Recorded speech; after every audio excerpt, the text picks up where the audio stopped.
వరకు సిట్ ఎక్కడ కూడా నోరు మెదపలేదు.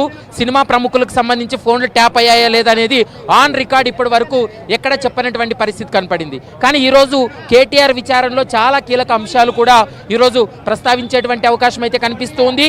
ముఖ్యంగా అతను పార్టీకి వర్కింగ్ ప్రెసిడెంట్గా ఉన్నాడు కాబట్టి పార్టీకి సంబంధించినటువంటి ఆర్థిక లావాదేవీలు, ఎస్ఐబి అధికారులు, టాస్క్ ఫోర్స్ పోలీసులు వ్యాపారవేత్తలను బెదిరింపులకు గురి చేసి పార్టీకి ఫండ్ను క్రియేట్ చేశారనేటువంటి అంశాన్ని కూడా ప్రధానంగా చర్చ జరుగుతుంది. కాబట్టి వాటికి సంబంధించి కూడా కేటీఆర్ను ప్రశ్నించేటువంటి అవకాశం అయితే కనిపిస్తుంది. మరోవైపు ఈ కేసులో ప్రధానంగా మనం ఇప్పటి వరకు చూసాం, హరీష్ రావు వచ్చినటువంటి సమయంలో జూబ్లీహిల్స్ పోలీస్ స్టేషన్ వద్ద ఎలాంటి పరిస్థితులు ఉన్నాయో అలాగే ఇప్పుడు కూడా ఉంది. దాదాపు 500 మంది పోలీసులతోటి బందోబస్తు ఏర్పాటు చేశారు. కానీ మొన్న 160 సిఆర్పిసి కింద హరీష్ రావుకు నోటీసులు ఇచ్చినప్పుడు హరీష్ రావును తప్ప మిగిలినటువంటి వ్యక్తులను ఎవరిని లోపలకు అనుమతించలేదు. కానీ ఈ రోజు మాత్రం కేటీఆర్తో పాటు ఒక న్యాయవాదిని ఖచ్చితంగా అనుమతించాలనేది ప్రధానంగా బీఆర్ఎస్ లీగల్ టీం కూడా డిమాండ్ చేస్తుంది, కేటీఆర్ కూడా డిమాండ్ చేస్తున్నారు. కానీ సిట్ చెప్తున్నటువంటి అంశం ఏంటంటే 160 సిఆర్పిసి కింద నోటీస్ ఇచ్చినప్పుడు ఎవరైతే నోటీస్ అందుకుంటారో ఆ వ్యక్తి మాత్రమే విచారణకు హాజరు కావాలి తప్ప మిగిలినటువంటి వ్యక్తులను ఎవరిని అనుమతించమనేది సిట్ అధికారులు చెప్తున్నటువంటి మాట.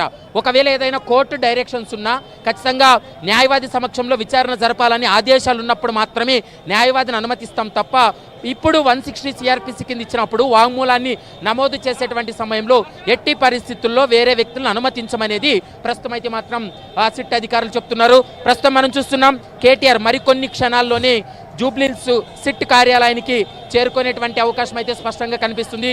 ప్రస్తుతం ఏబిఎన్ స్క్రీన్ పైన చూస్తున్నాం. పోలీసులు కూడా ఇటు టాస్క్ ఫోర్స్ పోలీసులు, క్విక్ రియాక్షన్ టీంతో పాటు ఏఆర్ పోలీసులు కూడా పూర్తి స్థాయిలో ఇప్పటికే బందోబస్తు ఏర్పాటు చేసినటువంటి పరిస్థితి. ప్రస్తుతం కేటీఆర్ జూబ్లీహిల్స్ పోలీస్ స్టేషన్ చేరుకున్నారు. ఎగ్జాక్ట్గా 11 గంటలకు విచారణ ప్రారంభమయ్యేటువంటి అవకాశం అయితే కనపడుతుంది.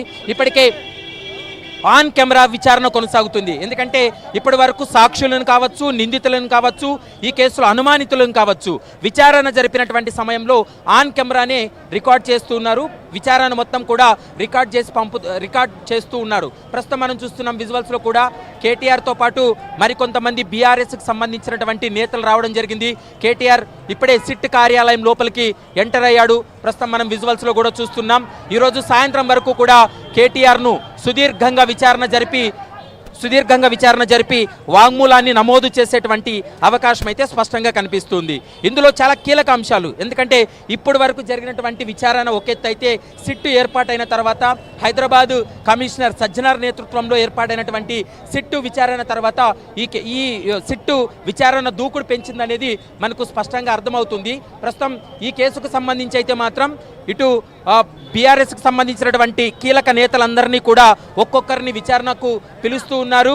ఇక ఇప్పటికే హరీష్ రావుని విచారణ జరిపారు. హరీష్ రావు తర్వాత ఇప్పుడు కేటీఆర్కు నోటీసులు ఇచ్చి ఈరోజు కేటీఆర్ను విచారణ జరుపుతున్నారు. దాని తర్వాత మరికొంతమందిని ఇటు సంతోష్ రావుని కావచ్చు, కేసీఆర్ను వీరిద్దరిని కూడా విచారణ జరిపే